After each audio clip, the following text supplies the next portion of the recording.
Hello दोस्तों, welcome to my YouTube channel Ayush tutorial. कैसे हैं आप लोग सब? उम्मीद करता हूं अच्छे ही होंगे। आज के इस वीडियो में हम देखेंगे लॉज ऑफ मोशन, हमारा जो अगला चैप्टर है उसका इंट्रोडक्टिव पार्ट। मतलब 5 से 10 मिनट का वीडियो आज का रहने वाला है हमारा, और फिर कल से हम नए टॉपिक्स हमारे स्टार्ट करेंगे। मतलब हमारा जो चैप्टर नंबर 4 है क्लास 11 CBSE फिजिक्स, वो हमारा स्टार्ट हो चुका है। और इतने सिंपल तरीके से आपको समझाऊंगा, कोई भी ऐसा समझा नहीं सकेगा। बहुत सिंपल, देखिए ध्यान से कैसे। देखिए, आपने पहले ये चैप्टर लॉज ऑफ मोशन जो है क्लास 11 में तो है, प्लस क्लास 9 में भी था। आपने क्लास 9 में भी इसको पढ़ा है। पर वही बात है ना, बच्चे पढ़ते भूल जाते हैं। उनको पता ही नहीं है जीवन में करना क्या है, बनना क्या है, कहाँ से कितना पढ़ना है, कुछ नहीं आइडिया रहता है। बस करे जा रहे करे जा रहे करे जा रहे। नहीं, आपको प्रॉपरली गाइडेंस के साथ आगे बढ़ना है। क्या आपको जीवन में हासिल करना है वो भी आपको पता होना चाहिए, एम आपको पता होना चाहिए, तभी जाकर बात बनेगी। समझ में आ रही है बात?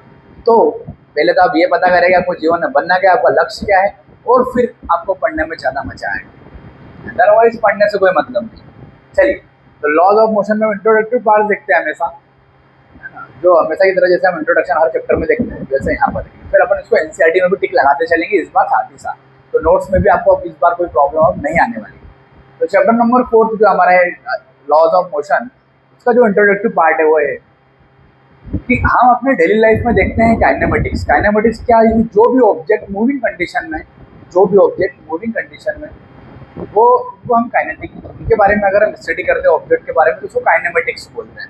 ठीक है, जैसे यहाँ पर हमको दिया हुआ है, in our study of kinematics we describe the motion in terms of displacement, velocity, acceleration. However we did not ask why objects move, causes them to change the state of motion.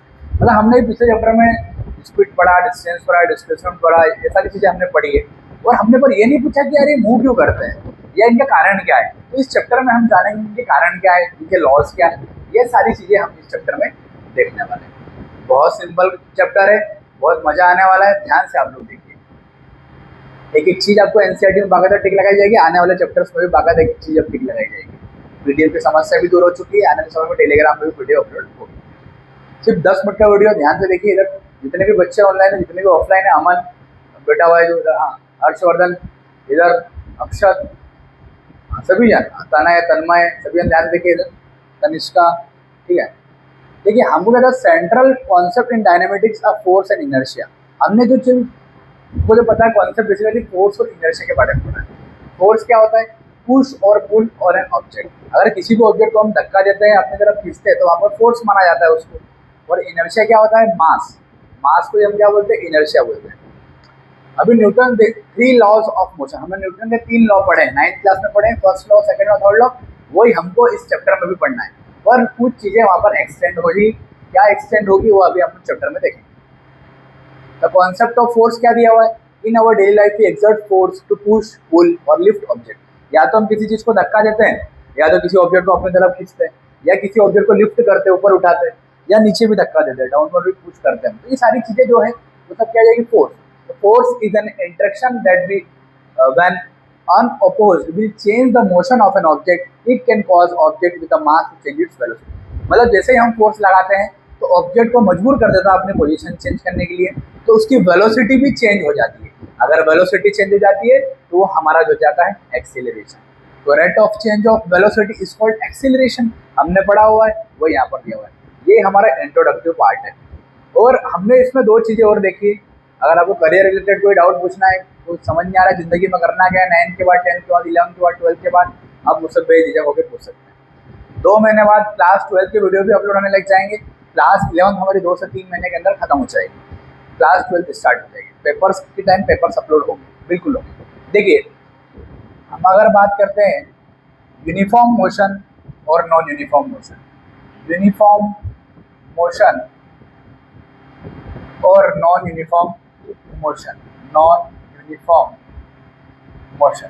तो uniform motion क्या होता है और non uniform motion क्या होता है? तो uniform motion क्या होता है? अगर कोई भी ऑब्जेक्ट इक्वल डिस्टेंस ट्रेवल करेगा, इक्वल डिस्टेंस ट्रेवल करेगा, इक्वल इंटरवल ऑफ टाइम में, इक्वल इंटरवल ऑफ टाइम में, उसको हम बोल देंगे यूनिफॉर्म मोशन। इक्वल डिस्टेंस मान लेते हैं, जैसे मैं कोई समझ लो, मैं एक ऑब्जेक्ट हूँ, मैंने 5 किलोमीटर या 5 मीटर ट्रेवल किया 1 मिनट में, फिर अगले 5 मीटर ट्रेवल किया, फिर अगले 1 मिनट में, फिर अगले 5 मीटर ट्रेवल किया अगले 1 मिनट में, मतलब मैंने इक्वल डिस्टेंस ट्रेवल करी इक्वल इंटरवल ऑफ टाइम में 2 और 3। 1 मिनट का इंटरवल है इसमें भी, 1 मिनट का, 1 मिनट का, या 5 का चेंज है या 5 का चेंज है। जैसे यहाँ 20 मीटर होगा तो यहाँ हो जाएगा 4 मिनट्स। मतलब मैंने इक्वल डिस्टेंस ट्रेवल करी है इक्वल इंटरवल ऑफ टाइम में। इसी टाइप के मोशन को हम बोलते हैं यूनिफॉर्म मोशन। समझ में आ गई बात। नॉन यूनिफॉर्म मोशन क्या होगा, इसका उल्टा, अगर कोई भी ऑब्जेक्ट अनइक्वल डिस्टेंस ट्रेवल करेगा, जी हाँ, अगर कोई भी ऑब्जेक्ट अनइक्वल डिस्टेंस ट्रेवल करेगा इक्वल इंटरवल ऑफ टाइम में, इक्वल इंटरवल ऑफ टाइम में, तो इस टाइप के मोशन को हम बोलेंगे non uniform motion. Unequal distance मतलब क्या दोस्तों, अनइक्वल डिस्टेंस का मतलब ये होता है कि आपको टाइम तो फिक्स है कि 1 मिनट में आप, 2 मिनट में आप, 3 मिनट में आप, या 4 मिनट में आप, टाइम तो फिक्स है, पर 1 मिनट में 5 किलोमीटर चल गए, अगले 2 मिनट में हम 10 किलोमीटर चल गए, अगले 3 मिनट में हम 20 किलोमीटर चल गए, और अगले अगले 1 मिनट में हम 40 किलोमीटर चल गए। मतलब टाइम में तो सेम है, इक्वल इंटरवल ऑफ टाइम। देखो 1 मिनट, इनके बीच में इंटरवल कितना है, फिर 1 मिनट है, फिर 1 मिनट है। बट जो हमारा डिस्टेंस है, यहाँ पर 5 का चेंज हुआ, यहाँ पर 10 का, यहाँ पर 20 का, मतलब अनइक्वल डिस्टेंस होगा 10-20। तो पहले 1 मिनट में 5 किलोमीटर ट्रेवल किया, उसके अगले 1 मिनट में 10 किलोमीटर ट्रेवल किया, उसके अगले 1 मिनट में 20 किलोमीटर ट्रेवल किया। मतलब ट्रेवल तो किया, पर हमने क्या करा वहाँ पर, अनइक्वल इंटरवल ऑफ टाइम हो गया हमारा वहाँ पर। इक्वल इंटरवल ऑफ टाइम में, इक्वल इंटरवल ऑफ टाइम हो गया 1 मिनट, बट डिस्टेंस अलग हो गया, अनइक्वल डिस्टेंस हो गई। अनइक्वल डिस्टेंस में इक्वल इंटरवल ऑफ टाइम में अगर कोई भी ऑब्जेक्ट मोशन करती है, इसी को हम बोलते हैं नॉन यूनिफॉर्म मोशन। तो आप लोग डेफिनेशन लिख लीजिएगा। यूनिफॉर्म मोशन क्या होता है, when an object cover equal distance in equal interval of time, that type of motion is called uniform motion. Okay. Non-uniform motion के लिए definition, when an object cover unequal distance in equal interval of time, that type of motion is called non-uniform motion. तो ये हमारा हो जाता है basic introductive part. और इसमें हमको मेन चीज़ ये पढ़ना है कि कोई भी ऑब्जेक्ट को मूविंग कंडीशन में रखने के लिए फोर्स की आवश्यकता होती है। जो मेन हमारा टॉपिक है यहाँ पर, कि कोई भी ऑब्जेक्ट को मोशन में रखने के लिए फोर्स की आवश्यकता होती है। ये हमारा क्वेश्चन है, ये हमारा इंट्रोडक्टिव पार्ट में एनसीईआरटी में नीचे दिया हुआ है, आपको टिक लगा दूंगा। वो हमारा क्वेश्चन है कि क्या हर एक ऑब्जेक्ट को मोशन में रखने के लिए फोर्स की आवश्यकता होती है। इसके बाद हमारा कल अगला टॉपिक आएगा एरिस्टोटल पॉलिसी। एक साइंटिस्ट का नाम है एरिस्टोटल, उन्होंने कल हमको एक पॉलिसी दी, उन्होंने उनका अपना ज्ञान बांटा है। वो ज्ञान क्या बांटा हम कल देखेंगे। उन्होंने इसके बारे में बताया। यहाँ पर क्वेश्चन क्या पूछा है कि कोई भी ऑब्जेक्ट को मोशन में रखने के लिए फोर्स की आवश्यकता होती है, उनने बताएंगे कैसे होती है। फिर उनको गलत करने के लिए गैलीलियो आ जाएंगे, फिर उनको उनकी थ्योरी चुराने के लिए न्यूटन आ जाएंगे। हम धीरे धीरे करते एक चीज़ देखेंगे, आप लोग बस ध्यान से वीडियो को देखिए।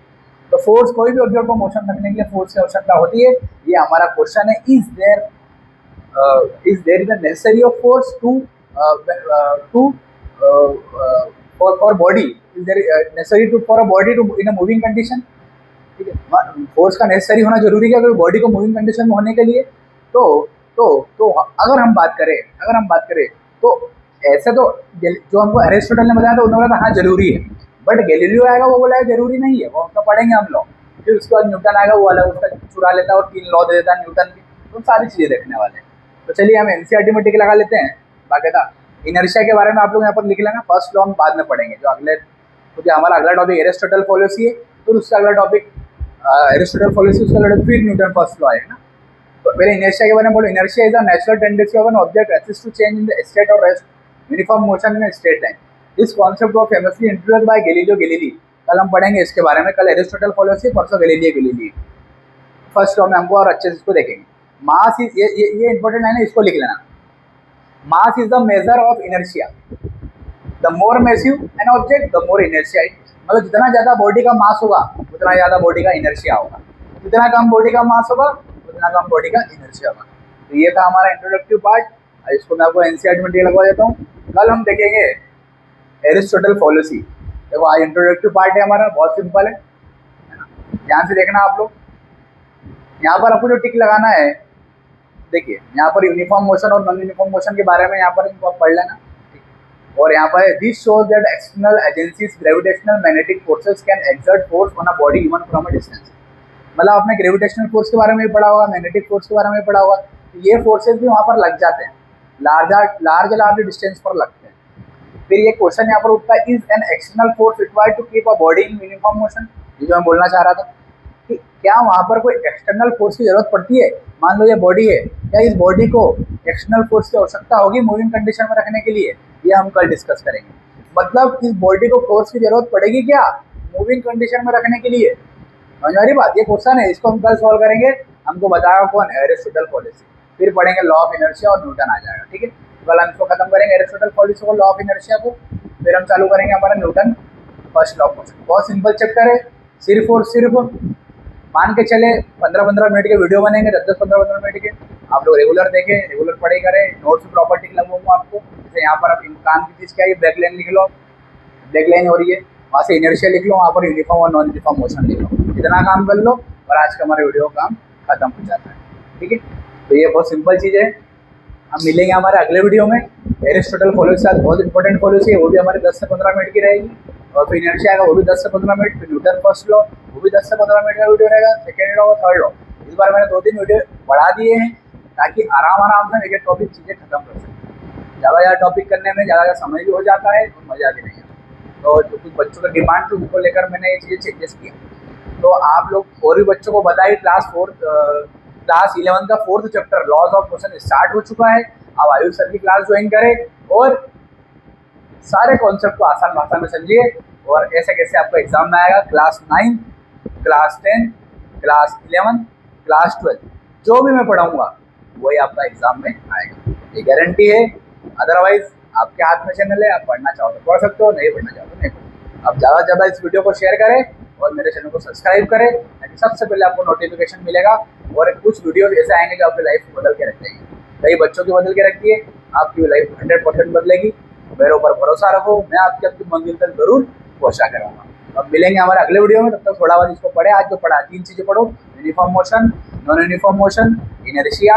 और एक क्वेश्चन क्या क्रिएट हो रहा है आज, क्या कोई भी बॉडी को मूविंग कंडीशन में रखने के लिए फोर्स की आवश्यकता होती है, इसके बारे में भी आप ध्यान नहीं करें। हम मिलेंगे कल।